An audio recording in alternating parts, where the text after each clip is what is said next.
The desperation outside the Kabul airport makes it dangerous. There is more than 20,000 or 30,000 people over here. This former Afghan contractor with the Canadian Armed Forces is trying to reach the gate with his 4 kids.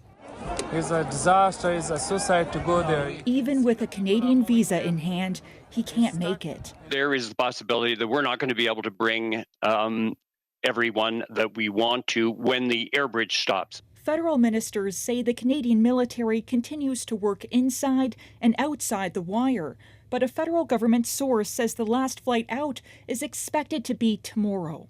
We would have liked to have stayed beyond the 31st deadline, but as you know, this decision has been made by the Americans. It's clear not everyone will escape. In the coming days, this phase will end. We are waiting here since morning from 6 a.m. till now.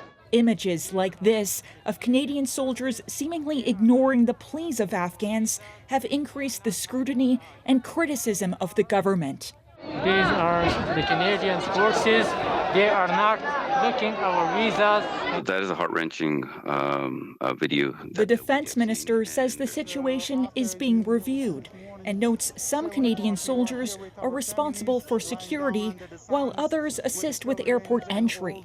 Canadian Armed Forces have been taking every opportunity they can in trying to get as many Afghans with the Canadian papers inside to the airport. Opposition leaders blame the government for mishandling the evacuation. We promised to have their backs, and now it looks like Canada's failed.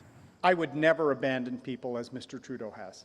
This advocate says a lack of coordination among Western agencies is adding to the chaos. I'm pleading with the Canadian government to not abandon these people. So, Olivia, what do we know about what happens after that last Canadian plane leaves? Adrienne, Canada, along with other G7 countries, is planning discussions with the Taliban in the coming days about how to treat those people who want to leave but have been left behind. The government says it's still committed to taking in 20,000 Afghan refugees, but first they need to leave Afghanistan. And last night the Taliban said it doesn't want any Afghans to leave. All right, so difficult. Olivia, thank you.